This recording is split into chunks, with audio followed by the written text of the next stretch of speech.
evening and welcome back to the program. We have a fine show for you tonight. George Miller will be joining us later in the program, and my next guest is a flamboyant and highly effective consumer advocate for Channel 13 in Houston, Texas, whose most famous expose involved a chicken ranch. Let's take a look at him in action now. Watch the monitors, if you will.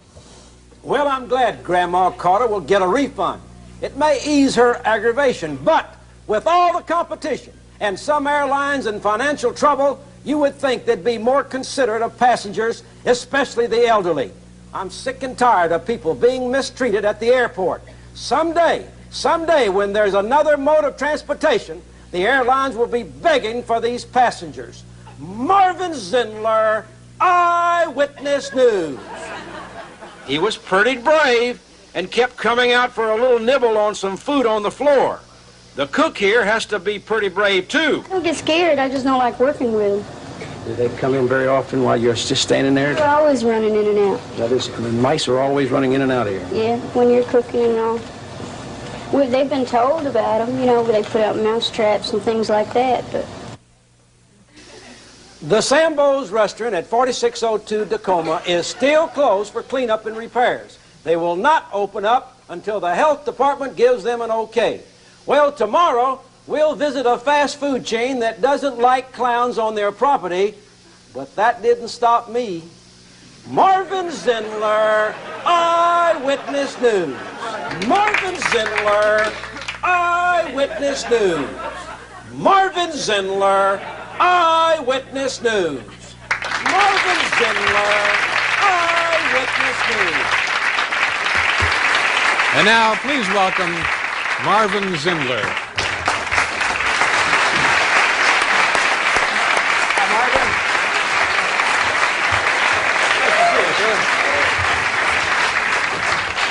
So, I understand you work for Eyewitness News. Marvin Zindler, Eyewitness News. How did you, develop this, I guess it's a distinctive little, it's your signature. How did that come about? It just comes about naturally because it's the syllables in it, and it's pretty difficult for me to say my name without saying it, particularly. Is it difficult to say your name without doing that? Well, try it once. Okay, if I was to do a commentary like I was doing there, and then I'd come out and say, Marvin Zindler, Eyewitness News, nah, it just wouldn't be No, it good. wouldn't work. No, we'd bring the pig back out if that's And incidentally, the folks back home thinks it's appropriate for me to follow a pig act. How long have you been on the air in Houston there? It'll be 10 years in January the 1st. And people, you're kind of a cult hero there? People imitate your style and... Most of the kids do. Yeah. 1, 2, 3, 4, 5 years old. Yeah. Now, what kind of, you said here in the introduction that you're a consumer advocate. What kind of letters do you get and what kind of problems do you handle? I don't particularly care about the word consumer advocate because it takes in all kinds of problems, inequities, I feel. It doesn't necessarily mean somebody went out and bought something. It's all kinds of problems. Mm-hmm. And what are recent problems that you've been addressing yourselves to? Well, last night, or night before last, I did a story on a man who had a bypass, a triple bypass, back in September of 1981. And when he came out of the hospital, about a month later, he starts getting these letters from the Guardian Plan, pre-funeral arrangements. And the guy starts getting upset because he thought the hospital and the doctor had sent him these, given his name to the funeral. Yeah, or maybe they knew something. Well, when I went out and interviewed this man, and he's about 6'4" and weighs about 300 pounds, works for a trucking company. He sat up there and he's very serious. He says, "You know, I thought they knew something that I didn't know." And of course, he had called and tried to get them to stop sending him these letters, which came to him about every month or so. And so finally, this was one of the stories that I did. Yeah. Now, the big story that I guess got you some national attention is the one we're going to talk about in a minute, about the whorehouse in Texas there. Is that right? Well, the whorehouse in Texas has become a kind of a household word. I never heard that word before on television until What do you mean? You never heard whorehouse before on television? Well, we've always heard it as bawdy house or a house of prostitution, but never whorehouse. Oh, really? Well, maybe you can't say whorehouse. I've just recently been able to say it without being embarrassed. Oh, really? It embarrasses you to say? Try it once. Whorehouse. Yeah, there you go. gotta pause here for a commercial. We'll be right back with Marvin Zindler from Eyewitness News.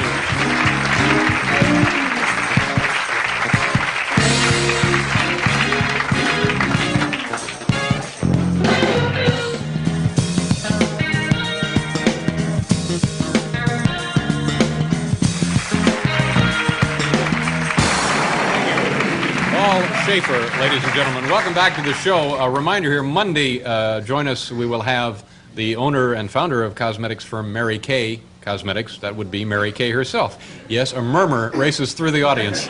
Also, comedian Larry Miller. That's interesting. Tonight we're having George Miller. Monday, Larry Miller. Apparently we're down to the M's in the big book of comics. Also, sports commentator and former coach of the Kansas City Chiefs, Hank Stram. And here's something I'd tune in for, Dave's Grab Bag.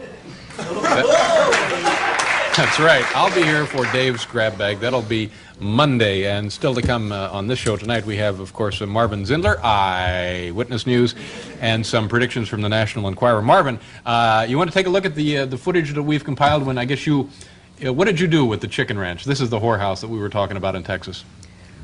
Well, this went back to '73 when the Attorney General's office asked me to come in and do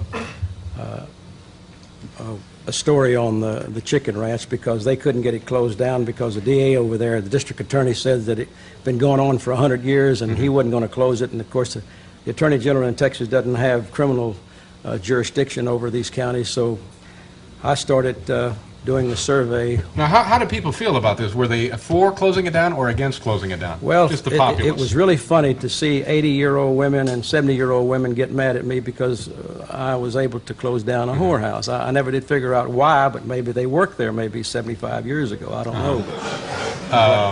And this, of course, is the Broadway musical came from this, and the what do you call it? The film? The show, the film. Movie came from it? If you want to call that a movie, yes. You didn't care for the movie? No, sir, I really didn't. I thought it was strictly a Burt Reynolds movie. Well, he was in it. Yes. Oh, I see. Okay, well, let's take a look at we have some footage here of this. What are we going to see here, Marvin? Just you and the whorehouse? I have no idea what y'all put together. Okay, we're all pretty well confused. Action 13 received an anonymous complaint about 2 alleged houses of prostitution. The complainant said the houses were operating openly in our neighboring towns of Sealy and LaGrange.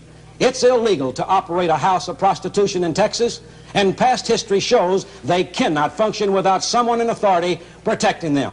Rick Armstrong and I returned to the LaGrange site, this time in a marked car. Minutes later, a woman who identified herself as Edna Milton came out, said she owned the house and land. She wanted us to leave, but Armstrong remained in the car, and he continued filming as I got a lengthy interview with the woman. I asked what kind of business was she running. I have a boarding house here. Is that all it is? It's enough. You're not operating a house of prostitution?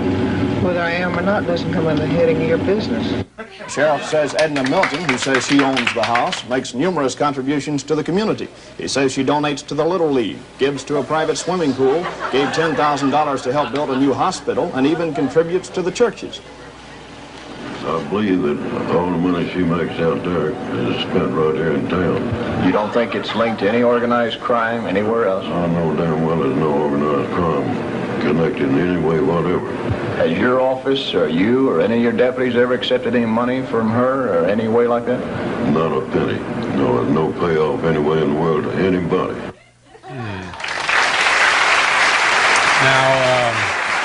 Now, that was supposed to be the sheriff that we saw. Burt Reynolds played his part. And Dolly Parton played the part of the madam. Dolly Parton played the madam. Incidentally, the madam actually played on Broadway for about a month when the musical was playing here. She played the part of herself in the musical? No, she played the elderly madam in the wheelchair that died and left it to. Oh, I see. Yeah. To her. But other than that, pretty much dead ringers there for Burt and Dolly, aren't they? And in the movie, you were played by whom? Dom DeLuise. Yeah. Now, what was your reaction to the film? You said already you didn't care for it, but other than Well, that, of course, I would have liked to seen Johnny Carson play me. They tried to get him to play me. oh, they did. They asked Johnny to play Yes, you. and I thought he'd be a good one. And if he wouldn't have played it, I'd have liked to seen Ted Knight play me because I think Ted Knight would have been a good Well, one. now, I'd like to seen Willie Nelson play the sheriff. Uh-huh. But unfortunately, Universal had their own ideas, and so they're making more money, I guess, than they would have if all these others would have. you thought about suing him, though, didn't you? Well, I thought about it, but you know, I haven't lost anything out of it, so there's no way you can. Anybody can sue, but collecting or getting a judgment is something else, and there'd been no way I could have ever won that case. So there's no more prostitution in and around Houston, I'm guessing now, huh? Yes, we have plenty of prostitution in Houston, but that's not the problem. The problem is it's not open, it's not protected, and if these gals want to get out and make it on their own, and if they get caught, they got to pay the price, that's fine. But for law enforcement, for public officials to allow it to operate because they have a badge to do it, I don't think it's right, and that's the reason I did it. Didn't the sheriff punch you, the old guy we saw? He broke some of my ribs. Yeah. Which they eventually paid for. Now, I noticed in the videotape we looked at earlier, you looked differently then. Of course, it was 1973. Well, I've only had 6 I heard you say you're going to have this young lady on. Well, she's not a young lady, but she's a lady coming on your program, cosmetic. What's her name? Oh, Mary Kay. Mary Kay. Well, of course, I've had 6 cosmetic surgeries. Really? Since, in fact, my navel's almost on the top of my head. But now that's just a joke, isn't it? Not really, almost. Just a joke there. Now, let's talk about your appearance. Now, is that a toupee you're wearing? It's a hairpiece, yes. Yeah, and now not all of it is, but most of it is. Yeah, you seem really. You're of course obviously a flamboyant character. I don't know what the word flamboyant means. It's been described to me on different ways, and I really don't know. Yeah, but what is flamboyant? Well, I think somebody who does things in an exaggerated fashion to call attention to his or herself. Would that be close enough? I don't know. People say that I do. I don't know that I do. Well, now, what was your reason for the cosmetic surgery? Not that it's any of my business, but because back in 1950, when television first started, I was on television. I was a news reporter and a cameraman. At that time, we didn't have the luxuries that we have today, having a camera crew and being a reporter. So while I was on the air for about a year and a half, the station manager told the news director, he says, "Get that guy Zindler off the air because he's too damn ugly." And so... Now, did they come to you and say, Marvin, came to me and everything's great, just one little problem. That's right. He said, "You can interview, but stay off the camera." Yeah. So I didn't think much about it, and I said, well, hell, nobody's watching television in 1951, so I went to work for a newspaper. And then after I'd worked for that newspaper for a few years, I kept thinking about it, and my family's in the department store business, and I have these 3-way mirrors, and I kept looking in that 3-way mirror at myself and that nose of mine and all that kind of stuff, and no chin, and I said, you know, that guy's right, so I started that's when I started my first cosmetic surgery in '54. You brought in a chin. They did something to your nose, but you're not. I understand that you're not bald, are you? No, I shaved my head, but I thought I was going to be bald because my father was bald, but unfortunately I didn't get bald. But see, now that defeats. I mean, if you're not bald, you know, if it's not raining out, leave the umbrella at home. You know, I don't.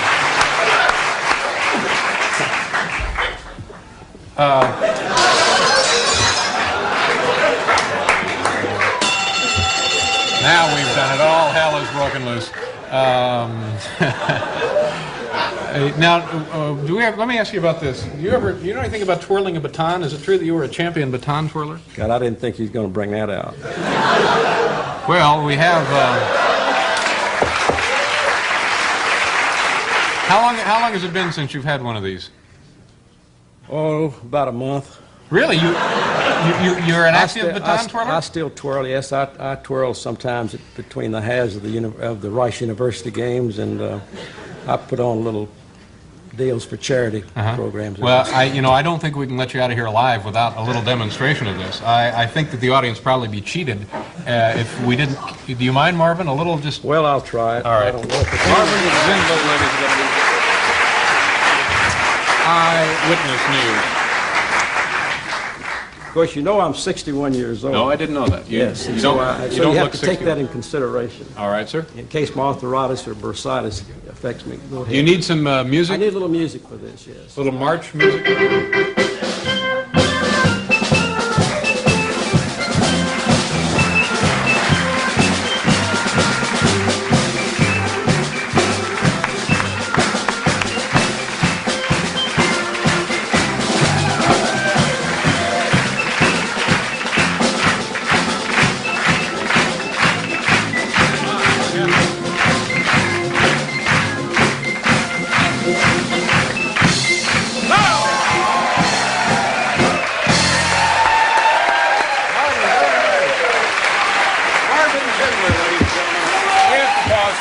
We'll be right back. Thank you, Marvin. Mighty impressive.